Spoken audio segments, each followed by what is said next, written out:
Hi everyone, this is Bridget Aduaje from Theogony, the TC Williams student-run media organization, and we're here in the ACPS TV media studio here at TC Williams. My partner Kaylee Sacker and I will be featuring a roundtable discussion with local journalists to discuss Amazon and its new HQ2 here at Arlington.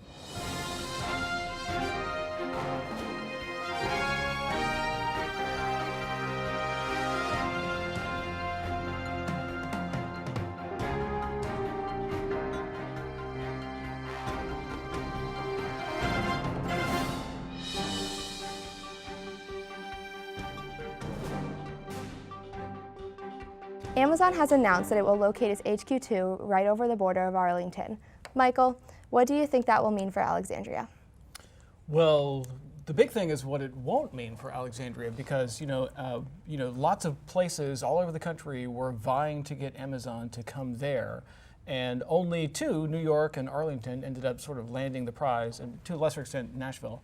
But so what it won't mean is that Amazon will not be coming to Alexandria. You know, there was a proposal to get Amazon to come to the Eisenhower Metro Station, to locate it right there with the Patent Trademark Office and the National Science Foundation and sort of the Carlisle neighborhood, and that did not work. And so there's ramifications for that for Alexandria's taxpayers, because Arlington County is going to be shelling over like $23 million. And so we don't know what the deal would have been for Alexandria in terms of the incentives that the city would have likely kicked in, but it probably would be on somewhere in the neighborhood of like $25 million. So Alexandria gets the benefit of having it right next door. You get the graduate campus of Virginia Tech, plus you don't have to kick in the $25 million that Arlington did. However, the Virginia taxpayers are on the hook for like $550 million, so there's the money angle of it still there. Yeah. Do you, Alexa, do you have anything on the issue? Yeah, I think that you do get a lot of the benefits. With the benefits comes, of course, the drawbacks, and I think that those are things that are still being discussed. Traffic, affordable housing, housing prices, and I think that over the next 10 years, it's going to take a long time for all the jobs to come online. The city leaders are going to have to start to find solutions for some of these big problems.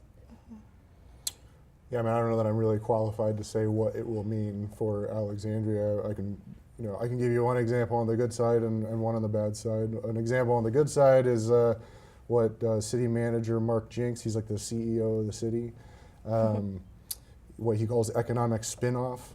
So all the businesses that might kind of like come in to be near Amazon, tech-related businesses, or near the Virginia Tech campus. You're going to have house prices probably rise, which will increase tax revenue, and some other things. So we're going to kind of ride an economic tide, is what he thinks. There's also another good point is there's quite a lot of investment coming into this region from the state. I think it's $195 million up to for transportation improvements, and $15 million a year for 10 years for housing are the two that I know off the top of my head, so that's probably a good thing for us. On the downside, it's going to exacerbate home prices we talked about in the last segment, and the things she mentioned, traffic congestion and whatnot. Alexa, you mentioned how rent prices may rise once Amazon comes here as one of the indirect impacts of that. And what is your view of gentrification and how that may affect residents? I think on the residential side, commercial is a whole different story, but on the residential side, there's a lot of fear because housing prices are already really high in this region.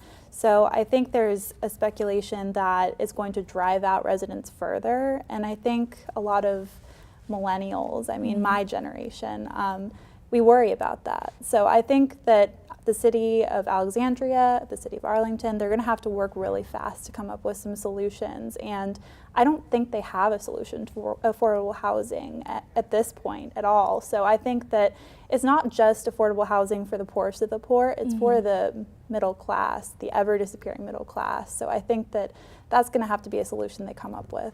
Well, I was actually looking at some demographics recently to piggyback on what you just said about millennials that I find interesting. So millennials are actually buying homes at greater numbers than non-millennials, essentially. Oh, really? And but there's a trick to that statistic that's really interesting, because there's also a greater number of millennials that are moving back in with their parents and other relatives, and so they're essentially taken out of the mix. They're not counted as renters or owners.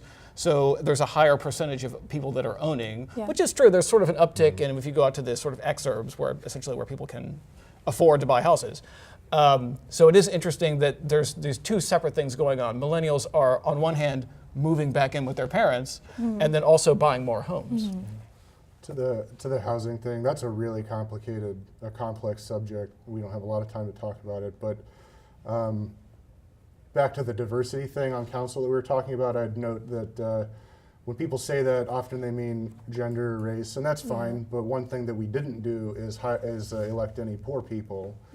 You know, so part of the cause, in my opinion, would be a lack of political representation for those who are most directly affected by this problem.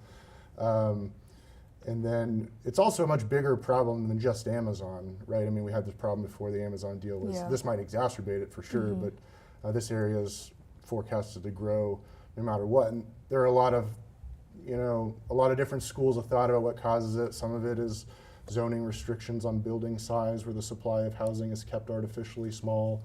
Some of it is land use tools or incentives that we could use but don't for various reasons. With Amazon, one benefit that we'll get, Arlington County, as part of their incentive deal to Amazon, committed $70 million in housing subsidy over 10 years, and the state is kicking in $150 million over 10 years, which is a very large amount. I don't really know the details about how that money can be used specifically, but that is a lot of money. So, I mean, I don't know that they have an exactly ironed out solution, but those new subsidies are new, and they're connected with Amazon. So That's pretty interesting, because given the diversity and whether or not it's as important, there is a lack of elected officials who have experience in business per se and companies, and given that Amazon is coming here pretty soon with their new headquarters, do you think that might pose there might be any potential difficulties in terms of them being able to engage and really just forge those partnerships, not only with small businesses, but to be able to reap maximum benefits from Amazon, Mr. Pope? Well, when you talk about reaping maximum benefits from Amazon, I think the feeling in Alexandria is that's going to be accomplished by this Virginia Tech graduate school that's going to be in this sort of Delray, Potomac Yard area. And that's sort of already a deal that's been signed, right? I mean, I think in terms of the making that happen, that's the ink is still drying on that contract, of course, but it's sort of already done. Beyond that, I think the thinking sort of long term is in this concept still yet to be fully fleshed out of national landing. And what the heck is national landing? Because I think the idea is it's a marketing tool, clearly, but it's sort of designed to make people think differently about that corridor from Pentagon City to Potomac Yard and what you might be able to do differently with that land. So these would be long-term land use decisions. How do you maximize that? I don't know. Well, I mean, you have two organizations that are really committed to small business efforts. You have the Small Business Development Center, which I think is kind of more of an incubator, and then Alexandria Economic Development Partnership. They're kind of focused on everything, so their recruitment. So I think that they might have a little bit of strategy in how you kind of maximize the benefits, but I think what's going to be really interesting to watch is how are rents going to increase, because that's going to push a lot of small business out. Well, I mean, small business, there are some, John Chapman, Councilman John Chapman has a small tour company. Elizabeth Bennett Parker, one of the council-elect Oh, true. members. I don't know if she owns it, but she is a co-director of a small Together we think. business. And one of the other ones too has a Mo Safeldin, one of the new elected members, has his own. He's an attorney, a self-employed attorney. So he runs his own law firm. So there is small business knowledge on the council. As far as Amazon, I think so. And I'm not an expert on the Amazon deal. I've followed it, covered it a little bit, but so far it's mostly been a state level thing. I mean, even some of the local governments weren't even aware of it until you were aware of it. So I don't know that I would overestimate the local government's power at this point to do much about it one way or another relative to the state. Alexa,